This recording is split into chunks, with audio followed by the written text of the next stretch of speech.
Hello guys, welcome to my channel geography with Usha ma'am. जो आज का अपना टॉपिक है वो इम्पोर्टेंट क्वेश्चन है आपके जिन बच्चों को इंतज़ार रहता है हमेशा ही।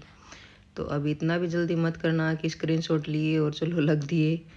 थोड़ा सा इसको देखना, 4-5 मिनट की वीडियो रहेगी और इसमें सारी चीज़ें डिस्कस करेंगे कि कौन से चैप्टर आपके लिए आसान रहेंगे और इसमें से भी जो इम्पोर्टेंट क्वेश्चन बता रखे इसमें से भी किन की आने की ज़्यादा संभावना रहेगी। तो फर्स्ट यूनिट है अपनी भारत की स्थिति तथा विस्तार का वर्णन कीजिए और दक्षिण पूर्वी तथा दक्षिण एशिया के संदर्भ में इसकी स्थिति स्पष्ट कीजिए। ये अपने फर्स्ट का है। इसके बाद आप लेसन नंबर 2 है आपका, क्वेश्चन नंबर 2 और लेसन भी 2 ही है। ये भारत को प्रमुख धरातलीय विभागों में बांटते हुए हिमालय के धरातल का विस्तृत वर्णन कीजिए। और नंबर 3 है आपका, मृदा क्या है, भारत में पाई जाने वाली प्रमुख मिट्टियों का वितरण दीजिए तथा मानचित्र की सहायता से अपने उत्तर को स्पष्ट कीजिए। ये यूनिट फर्स्ट है। फर्स्ट यूनिट में ये आते हैं आपके, इनमें से एक क्वेश्चन आपके आसानी से मिल जाएगा। जो आपके फर्स्ट यूनिट है, आपको बता दूं कि आपके 4 यूनिट हैं और प्रत्येक यूनिट से क्या आएंगी, 2-2 क्वेश्चन आएंगे, जिनमें से आपको क्या करना है, एक एक क्वेश्चन करना है। तो ये फर्स्ट यूनिट है। फर्स्ट यूनिट में 3 क्वेश्चन है, 3 में से एक आपको ईजिली आ जाएगा। यूनिट 2 में चलते हैं। भारत में जनसंख्या के असमान वितरण के लिए उत्तरदायी भौतिक और सामाजिक, आर्थिक व राजनीतिक कारकों का वर्णन कीजिए। भारत में जनसंख्या वृद्धि पर एक भौगोलिक लेख लिखिए। ये क्वेश्चन नंबर 2 है आपका। तीसरा है, प्रवास क्या होता है, भारत में प्रवास के प्रकार और कारणों की विवेचना कीजिए।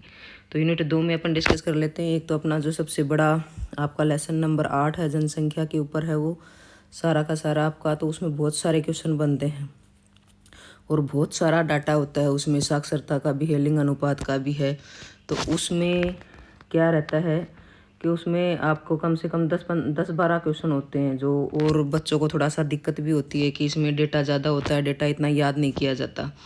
तो मैं आपको सजेस्ट करूँगी कि उसमें आपका जो प्रवास वाला चैप्टर है ना, छोटा सा चैप्टर है प्रवास का, बिल्कुल ही पूरा का पूरा आप अच्छे से याद कर लो उस चैप्टर को और उसमें से 100% आ ही जाएगा आपके। जैसे ये दे रखा मैंने, प्रवास क्या होता है, भारत में प्रवास के प्रकार और कारणों का की विवेचना कीजिए। पिछली बार भी आया था, कोई ऑप्शन और है ही नहीं उसमें। अपने चैप्टर में उसमें 2 ही लेसन है और दोनों लेसन में से एक तो आपकी हैवी लेसन है, मैंने बताया, जो लेसन नंबर 8 है। एक 9 है प्रवास, पहले आपके बस्तियों का होता था, वो अभी नहीं है न्यू सिलेबस के अकॉर्डिंग।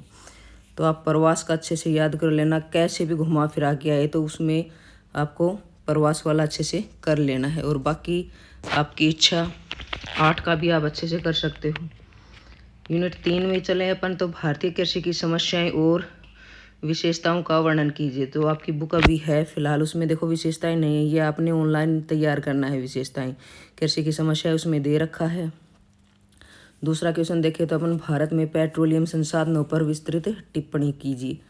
और ये है आपका तीसरा क्वेश्चन, कोयले की मुख्य किस्मों की व्याख्या तथा भारत में उनके वितरण का वर्णन कीजिए। तो ये पिछली बार भी आया हुआ है और कोई ऑप्शन ही नहीं है। पहले आपके इसमें लोहे का हुआ करता था, एक कोयले का हुआ करता था। तो एक बारी कोयले का आ जाता था, एक बारी लोहे का आ जाता था।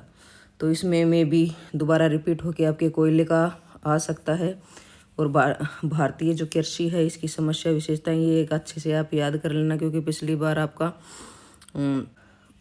हरित क्रांति के ऊपर आया था। अपने पास यही 3 चैप्टर हैं, उसमें एक हरित क्रांति का आ गया था, तो अब की बार कृषि में भी कृषि का आ जाए।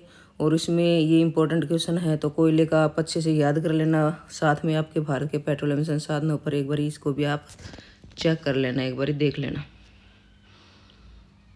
आपकी चौथी यूनिट है, इसमें भारत में उद्योगों के स्थानीयकरण को प्रभावित करने वाले भौगोलिक और आर्थिक कारकों की उदाहरण सहित व्याख्या कीजिए।